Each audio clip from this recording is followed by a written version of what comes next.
Assalamualaikum warahmatullahi wabarakatuh.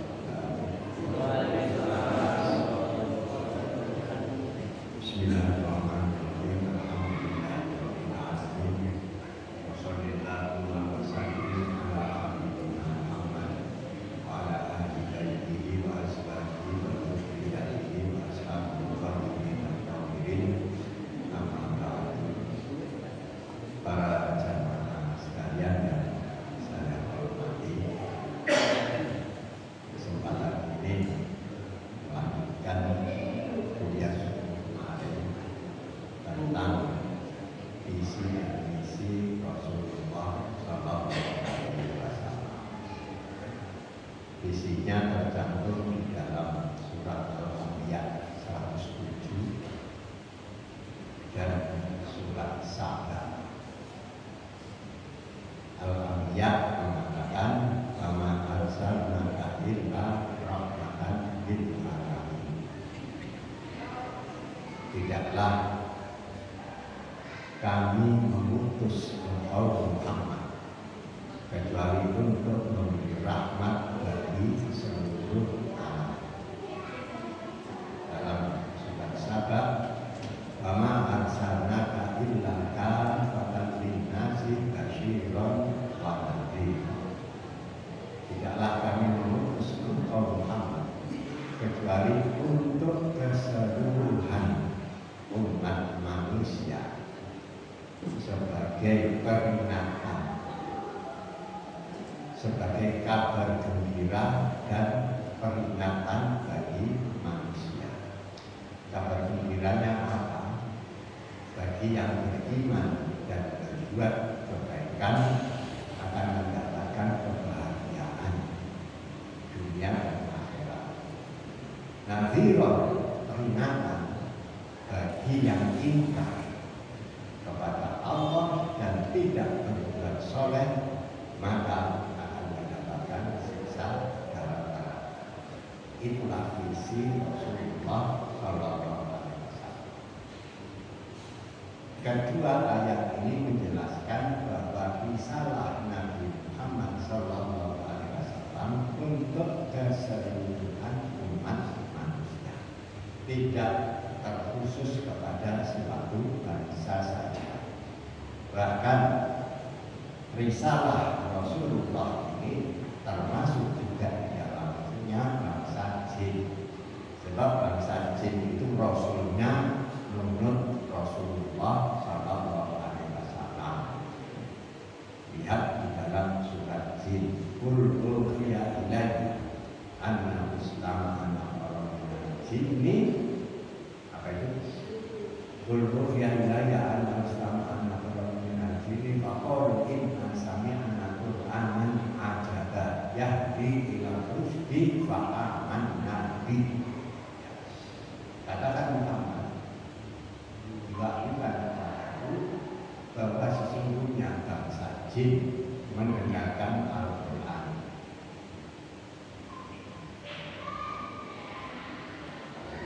Ya itu anda sama anak nafaran minal jini fakor. Bangsa jin mengatakan inna sami'na Qur'anan ajaba. Kami mendengarkan Quran yang mengagumkan, yahdi ila rusdi, yang membimbing kepada petunjuk, yaitu jalan kebenaran, fa'amanna, dan kami beriman kepadanya. Nah, para jamaah sekalian yang saya hormati, oleh karena itu maka semua kitab-kitab sebelum Al-Quran selalu menunjuk kehadiran Nabi Muhammad SAW sebagai Nabi terakhir, penyempurna dari semua syariat yang pernah diturunkan oleh Allah kepada manusia. Saya sudah pernah menyampaikan, ada seorang profesor pendiri universitas tertua di India, namanya Prakas, Pandit Prakas, menulis buku mengajak kepada semua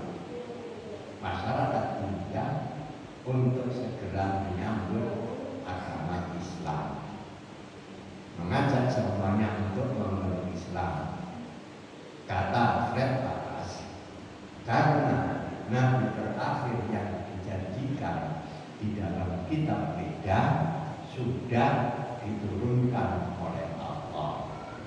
Namanya Narasangsa. Narasangsa itu artinya orang yang terpuji. Orang terpuji itu bahasa Arabnya Muhammad. Seorang bapak dari seorang bapak yang bernama Wisnudas.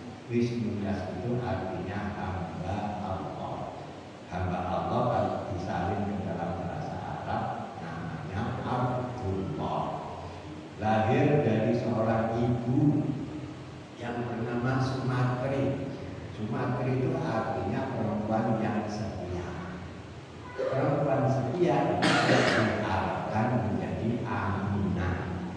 Jadi jelas sekali dalam kitab Veda,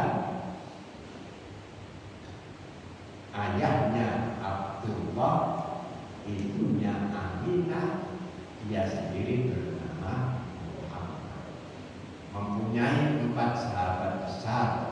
Sahabat besar dalam kitab Veda, kalau dalam sejarahnya ternyata 4 sahabat besar itu yaitu Abu Bakar, Umar, Utsman, dan Ali. Datang membawa 10.000 tentara untuk mencapai kemenangan besar. Itu tidak lain adalah peristiwa pembukaan kota Mekah, di mana Nabi Muhammad SAW membawa 10.000 tentara, dan di situ tanpa pertumpahan darah kota Mekah direbut kembali oleh Rasulullah SAW. Itu di dalam kitab Veda. Di dalam kitab Taurat isinya sama juga, meramalkan bahwa Nabi yang terakhir itu adalah Muhammad. Mauliduhu di Makkah, wa hijratuhu bil Madinah, wa sultanuhu di Syam. Lahirnya di Mekah, hijrahnya di Madinah, dan wilayahnya meliputi negeri Syam. Wilayahnya meliputi negeri Syam. Syam itu sekarang Palestina, Lebanon, Syria, satunya lagi apa itu? Palestina, Lebanon, Syria, Palestina. Ya. Nah, ini nama aslinya itu wilayah Syam. Syam itu dari Simal, artinya sebelah kiri, berarti utaranya kota Madinah. Kira-kira. Nah, wilayah Rasulullah sampai meliputi negeri Syam. Syam itu termasuk di dalamnya adalah Baitul Maqdis atau Masjidil Aqsa. Para jamaah sekalian yang saya hormati, memang ketika Rasulullah masih hidup, Syam itu belum masuk wilayah Islam. Akan tetapi setelah Umar bin Khattab menjadi khalifah, maka seluruh Syam itu masuk ke dalam wilayah Islam, persis seperti apa yang diramalkan oleh kitab Taurat. Apalagi dalam kitab Injil itu malah jelas sekali. Itu ada dalam Al-Quran surat Sof. Wa idqala Isa bin Maryam ya bani Israil inni Rasulullah ilaikum musaddiqan lima baina yadayya min at-taurati wa mubasysyiran bi rasulin ya'ti min ba'di ismihi Ahmad. Ingatkan ketika Isa anak Maryam berkata, wahai bani Israil, sesungguhnya aku ini adalah utusan Allah untuk kamu sekalian. Aku membenarkan apa yang ada pada sisiku, yaitu kitab Taurat, dan aku memberi kabar gembira akan datangnya utusan sesudahku, dia bernama Ahmad. Taurat, Injil, Veda, dan kitab-kitab lama senantiasa menyatakan bahwa Nabi penutup dan semua para rasul itu adalah Nabi Muhammad. Ini mengacu kepada satu kesimpulan bahwa kerasulan daripada Nabi Muhammad Shallallahu Alaihi Wasallam itu adalah untuk seluruh umat manusia. Nah, saya kira penjelasan terhadap visi ini saya cukup sekian. Sekarang mari kita bicarakan soal misinya. Kemarin saya katakan misi pertama adalah tauhid, yang kedua akhlak, dan yang ketiga hukum. Nah, sekarang kita bicarakan yang tauhid. Tauhid itu artinya mengesahkan Allah.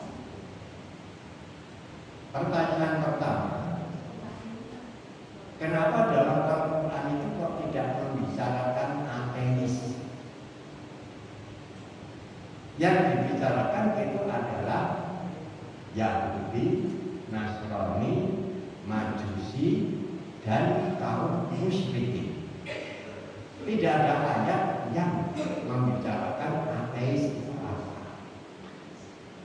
Persoalannya bahwa ajaran yang paling tidak masuk akal itu ya ateis itu, sehingga Al-Quran tidak perlu membahasnya. Satu contoh teori, jadi landasan ateis itu setahu saya itu bermula dari teori Darwin. Darwin itu mengatakan bahwa alam semesta ini terjadi karena kebetulan. Kita bayangkan, ini masuk akal atau enggak? Kebetulan itu menciptakan alam semesta, akal masuk enggak? Nah, kebetulan itu apa sih? Benda apa? Kok bisa menciptakan bumi, langit, dan seluruh isinya? Maka jelas akal pemikiran ateis ini sudah bertentangan dengan akal sehat. Makanya ketika Abu Hanifah masih hidup, jadi Imam Hanafi masih hidup, pada saat itu ada orang yang membawakan ajaran ateis. Memang luar biasa argumentasi yang dipakai oleh orang komunis ini. Sebab apa? Akal pikiran manusia itu selalu dapat menerima apa saja yang bisa dibuktikan secara kasat mata. Allah itu apa bisa dibuktikan secara kasat mata? Tidak mungkin. Karena tidak bisa dilihat dengan kasat mata, maka Tuhan itu tidak ada. Maka orang ini pidato kemana-mana. Pada waktu itu para ulama di zaman Abu Hanifah itu kelabakan untuk mengcounter ajaran ateis ini. Dan si provokator ini menantang siapa saja, dengan siapa saja dia berani berdebat. Maka disitulah Abu Hanifah mengajak untuk berdebat. Debat ini umpamanya debat dilakukan pada hari Rabu jam 2 siang. Abu Hanifah itu datang terlambat. Hampir jam 3 belum datang. Wah, si provokator ini sudah mulai ngomong. Lihat ya. Ternyata pakar Anda semuanya, ulama Anda semuanya tidak berani berdebat dengan saya. Nah, begitu jam 3 Abu Hanifah baru datang. Dan di situ dia memberikan penjelasan sambil memohon maaf. Mestinya saya sudah bisa datang ke tempat ini tepat jam 2 pagi. Tapi sungguh aneh, ada peristiwa yang luar biasa. Dalam perjalanan saya, secara tiba-tiba di depan saya itu ada sungai yang sangat lebar, sehingga saya tidak bisa menyeberang. Maka saya termenung. Ketika termenung itu tahu-tahu ada pohon besar tumbang. Dan pohon besar yang tumbang itu aneh juga. Tahu-tahu berbentuk perahu. Perahu yang cukup besar. Sehingga saya bisa nyebrang pakai perahu. Dan anehnya dalam perahu itu ada makanan yang lengkap. Ini saya tidak habis pikir. Sehingga saya datang ke sini terlambat 1 jam. Apa kata si ateis tadi? Coba lihat pulang, kalian sudah gila. Mana mungkin ada sungai tahu-tahu jadi berada di depan? Mana mungkin ada pohon tumbang langsung berbentuk perahu bisa dinaiki dan ada makanannya? Betul-betul gila ulama kalian itu. Nah, Abu Hanifah saya menjawab, kira-kira yang lebih gila itu kamu apa saya? Sebab kamu mengatakan alam semesta ini terjadi karena kebetulan. Saya pun mengatakan perahu tadi kebetulan. Gak mungkin. Nah, dari situlah argumen si ateis ini runtuh karena argumen yang disampaikan oleh Abu Hanifah. Sekarang ateis ini ada yang sudah bermutasi menjadi agnostik. Agnostik itu sekarang pengikutnya di Arab Saudi banyak sekali. Apa itu? Percaya kepada Tuhan, tapi nggak percaya dengan ajarannya. Pokoknya Gusti Allah ini gawe manusia ya wis juga terserah apa yang dia lakukan. Ini agnostik sekarang marak di Arab Saudi. Kenapa? Saya lihat maraknya agnostik ini karena mereka jenuh dengan agama Islam. Lu jenuhnya bagaimana? Coba lihat saja di Arab Saudi bagaimana wajah Islam di Arab Saudi. Semuanya bid'ah, ziarah kubur, musyrik, musyrik, semuanya dihukumi haram. Orang dibelenggu dengan hukum-hukum yang tidak jelas jelung-jelungnya. Akibatnya terjadi kejenuhan agama itu ternyata membuat orang sangat terbelenggu. Akhirnya ada berapa puluh ribu itu sekarang, belum yang di Indonesia. Jadi pemikiran agnostik itu begini. Ibarat saya membuat jam, wis tak kei baterai, tak kei motoret, karetku lek wis mati ya wis kuasai mati seperti itu. Nah, para jamaah sekalian yang saya hormati, sekarang pertanyaannya, mana mungkin alam semesta yang luar biasa dahsyatnya dan luar biasa rumitnya daripada susunan dari kesemuanya itu terjadi secara kebetulan? Tentu saja ini hal yang sangat tidak mungkin. Makanya Al-Quran tidak pernah mengkritik ateis, sebab ajaran itu ajaran yang sangat lemah, sangat tidak rasional. Maka yang dihadapi oleh Al-Quran ini, pertanyaannya sekarang, Al-Quran itu awal-awalnya untuk orang kafir atau untuk orang Islam?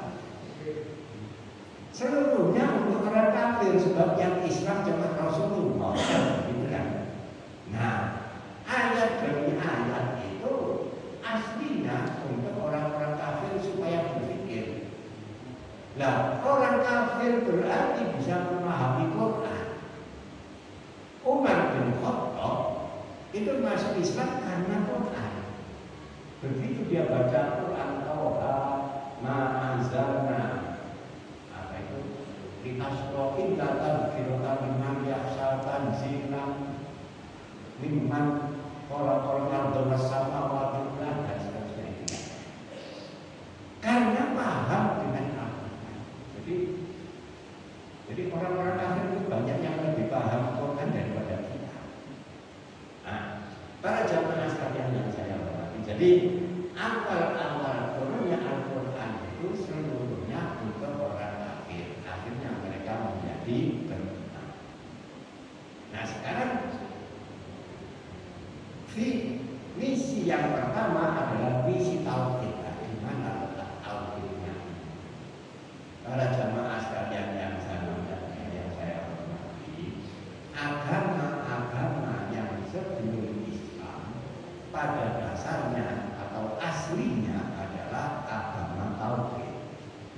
Karena campur tangan manusia di dalam persoalan ketuhanan, maka tauhidnya menjadi hilang. Saya ambil contoh di dalam Hindu. Sudah tidak mengakui lagi keesaan Tuhan karena di sana ada minimal 3 Tuhan yang menjadi satu, yaitu Tritunggal, Brahma, Wisnu dan Krishna. Ini saya baca di bukunya Abhidananda.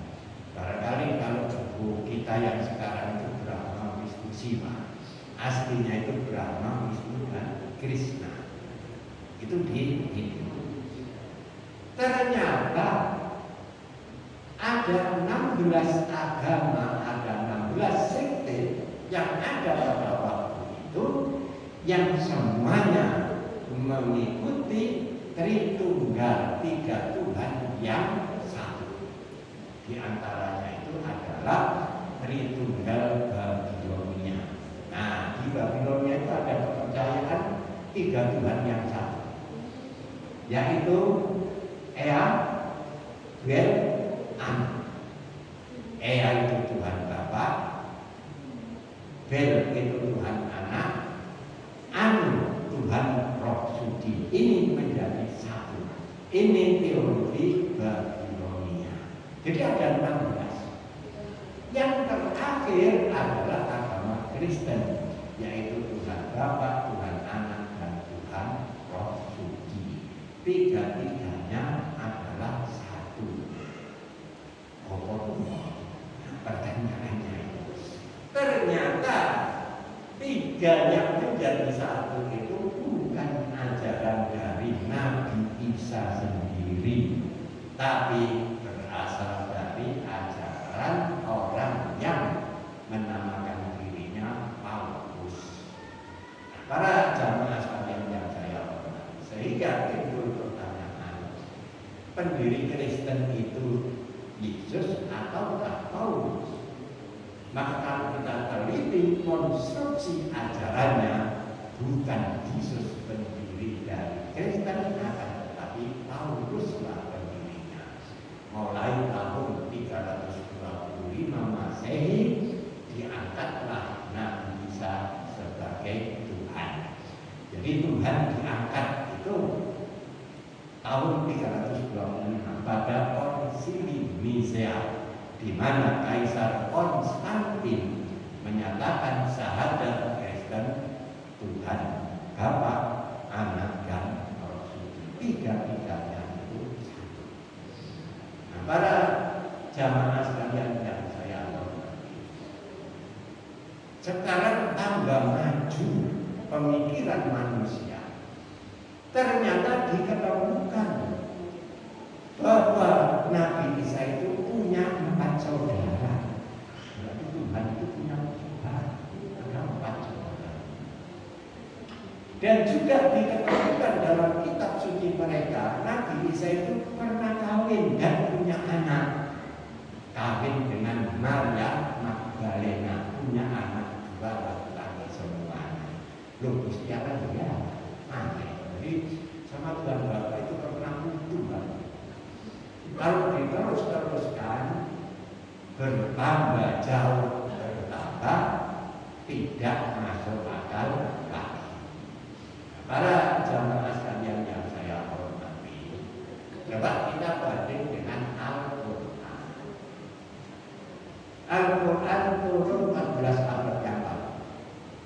Sampai hari ini satu pun tidak ada amandemen yang dilakukan manusia. Sementara kitab Injil setiap diterjemahkan senantiasa ada revisi.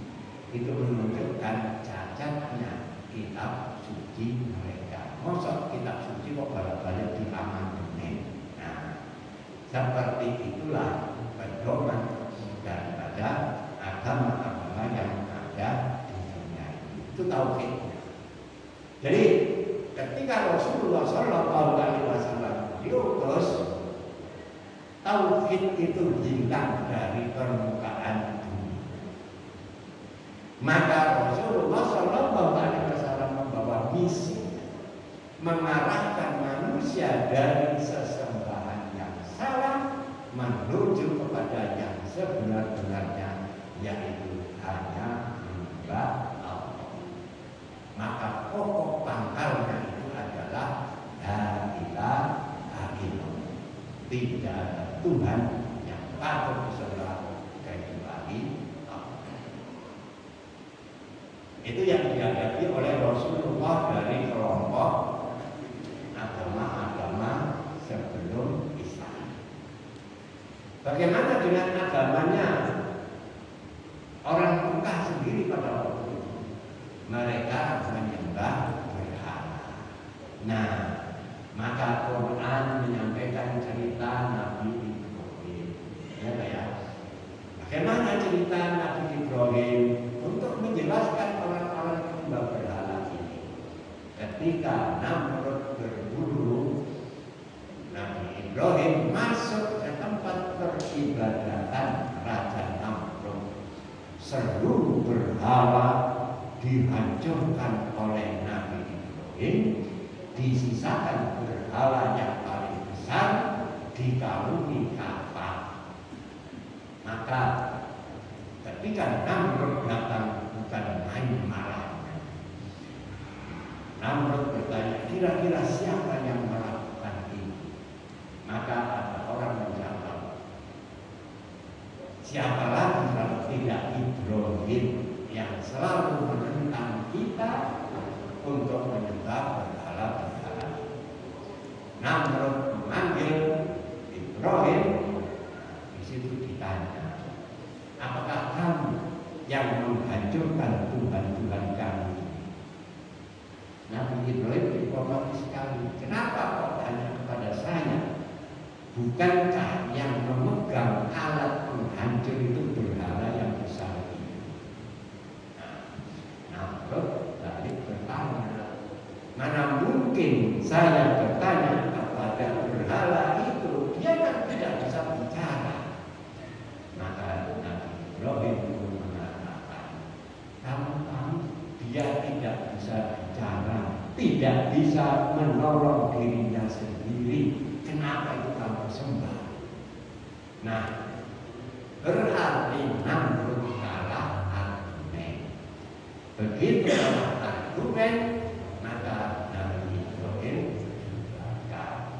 Dan ketika dibakar itulah Allah menyelamatkan, ya na'kuni bardan wa salaman ala Ibrahim. Hei api, jadilah kamu dingin dan selamatkan Ibrahim dari panasnya api. Ternyata api itu rasa AC, sehingga Nabi Ibrahim selamat. Ini kan sangat logis. Maka orang-orang Mekah penyembah berhala itu protes kepada Rasulullah. Protesnya begini, aja'alal alihata ilahan wahidan inna hadza la syai'un ujab. Hei Muhammad, persoalan dalam hidup ini kan kompleks sekali. Kalau Tuhan cuma satu kan tidak keren, kan buku kabeh. Terlalu sibuk, maka yang pantas itu Tuhan itu banyak. Nah, apa jawab Rasulullah SAW? Daraballahu masalan rajulan warajulan salaman birojul hal yastawiyani masalah alhamdulillah bal aktsaruhum la ya'lamun. Nabi Muhammad memberikan perumpamaan. Ada seorang hamba sahaya memiliki juragan yang banyak, perintahnya juga banyak, dan dia harus mengerjakan semua perintah itu dalam waktu yang sama. Di sisi lain ada seorang hamba sahaya yang hanya mempunyai seorang majikan, sehingga semua perintah majikan itu dapat terlaksana dengan baik. Mana yang lebih enak? Punya majikan banyak dengan satu majikan? Maka semua mengatakan ya tentu lebih enak punya satu majikan. Demikian juga Tuhan saya hanya satu, tapi maha kuasa atas segalanya. Nah, dari situlah kaum kafir Quraisy akhirnya banyak yang memilih karena manusia itu senangnya sesuatu yang tampak visual, secara visual. Akhirnya mereka bertanya, "Hei Muhammad, Tuhan itu kok kuasa sekali? Itu bahannya apa? Apa dari emas, apa perak, apa barang-barang berharga yang lainnya?" Maka saat itulah turun ayat Qul huwallahu.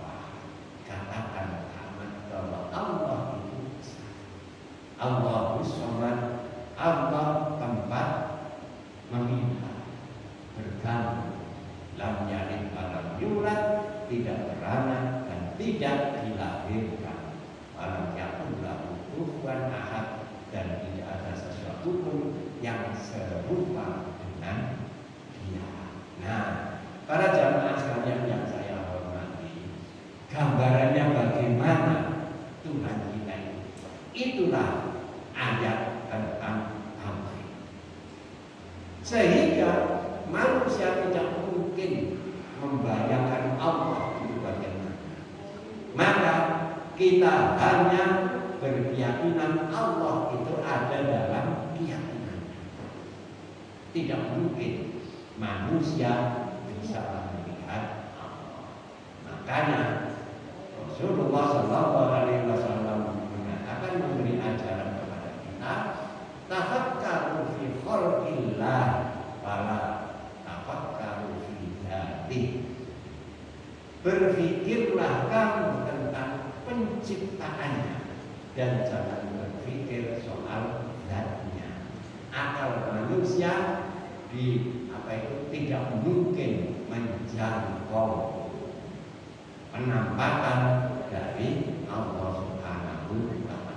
Pokoknya Dia yang esa, Dia tempat meminta, Dia itu tidak beranak dan tidak dilahirkan, dan tidak ada sesuatu pun yang serupa dengan Dia. Maka manusia tidak bisa menggambarkannya. Adapun ketika manusia berimajinasi menggambarkan Allah itu begini, maka gambaran itu pasti salah, tidak mungkin benar. Jangankan menggambarkan Allah. Saya punya pertanyaan yang tidak mungkin manusia bisa menjawabnya. Contoh, bisakah bapak-bapak menjelaskan kepada orang buta bahwa warna krem itu seperti baju yang saya pakai ini? Apa ada kata-kata untuk menjelaskan warna krem kepada orang buta sehingga buta itu paham krem itu seperti ini? Jawabannya tidak bisa.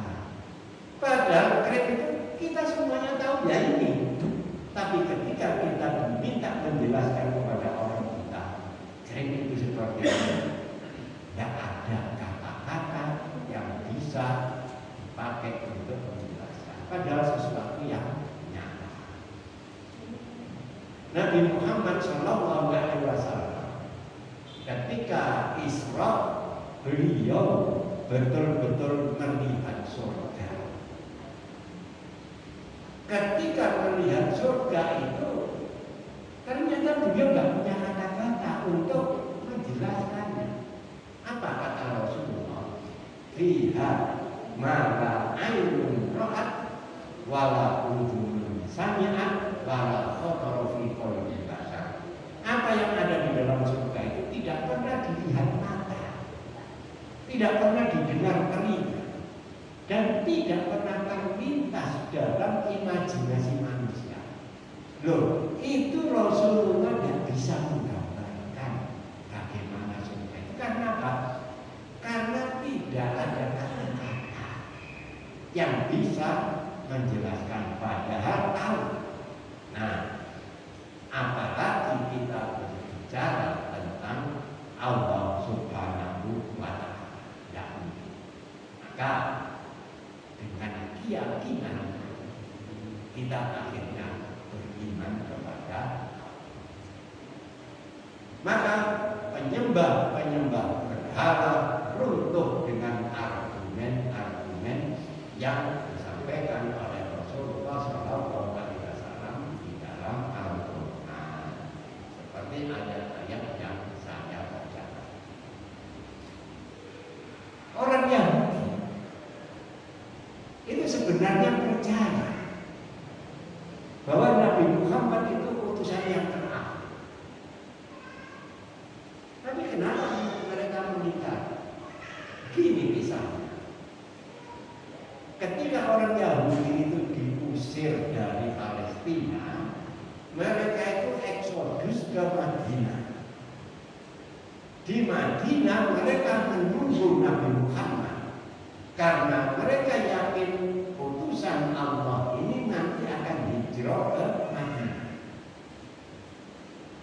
Kenapa tidak menyusul di Mekah saja?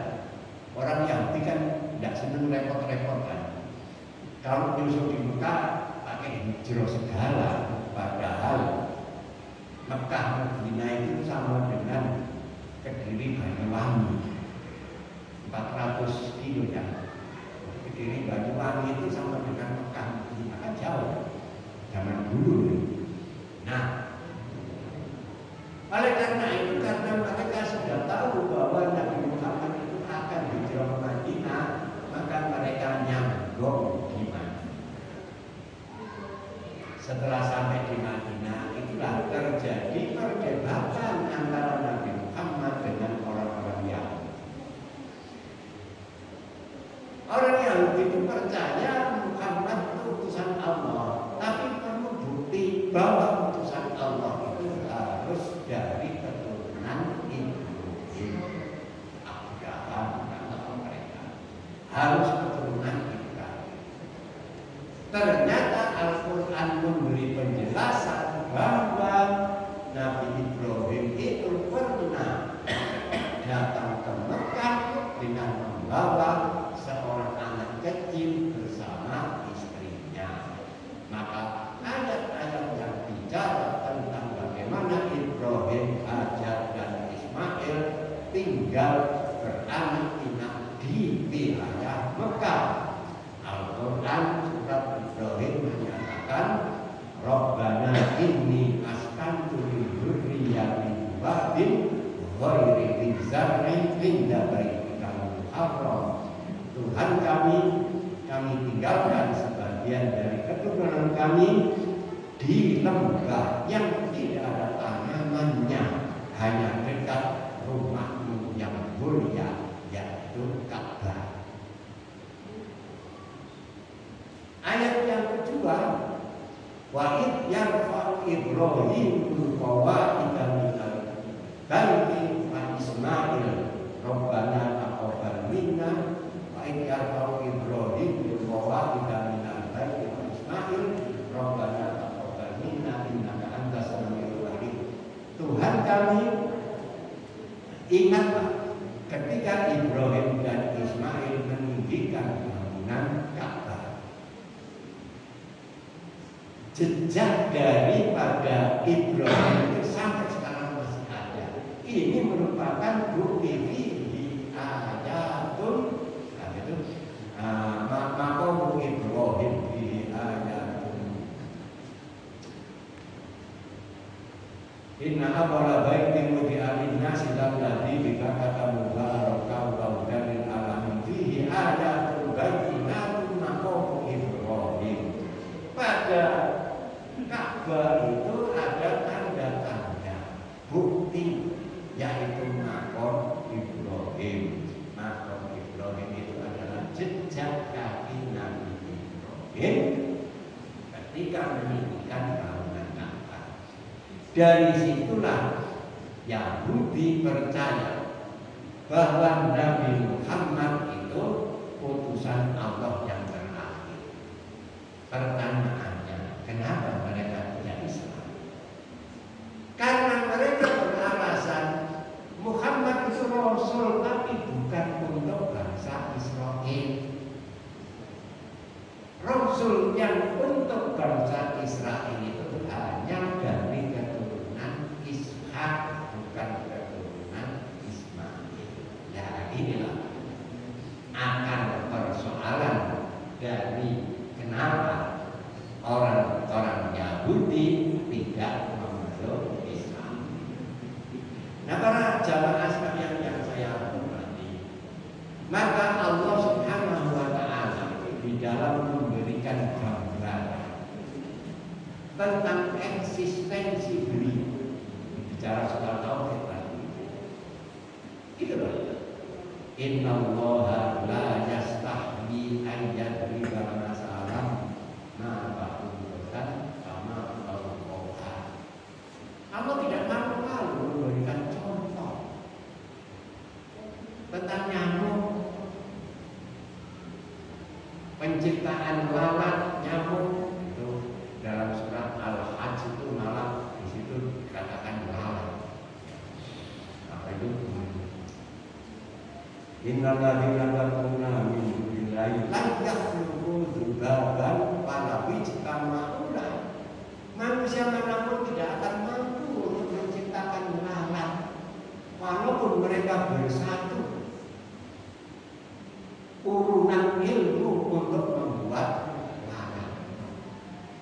Lalat itu kan kecil, itu ada otaknya, ada sarafnya. Lalat itu juga punya kuman, jadi ada kumannya lalat yang membuat lalat itu sakit. Terus ini loh, kok cek latene yang membuat lalat. Nah, seperti itulah gaya Al-Quran mengajak manusia berpikir. Wong mikir lalat lain gak iso kok mikir Gusti Allah. Jelas tidak mungkin itu bisa dinalar oleh akal dan manusia. Makanya Rasulullah menyuruh tafakkur fi khalqillah, fikir apa yang diciptakan Allah. Allah tafakkur fi khalqillah, jangan kamu pikir zatnya, kamu akan rusak.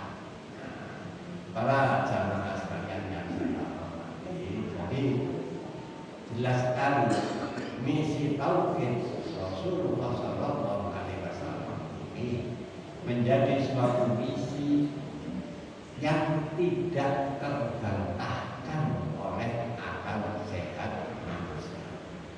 Coba kita lihat ketuhanan dari agama-agama yang ada di dunia.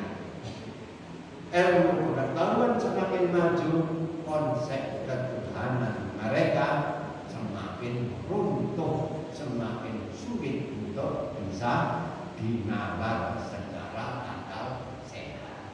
Nah, ada seorang pendeta Amerika itu ya, profesor itu punya Injil itu setiap abad itu punya Injil, abad 4 punya, abad 5, 6, 7, 8 terus punya. Setiap abad itu berubah semuanya. Sementara dia juga menyimpan Al-Quran sejak 14 abad yang lalu sampai sekarang. Tidak ada yang berubah. Makanya Allah mengatakan inna nahnu nazzalna dzikra wa inna lahu lahafidun. Saya buka internet, Quran tertua di dunia sekarang ini masih ada, ditulis tahun 645.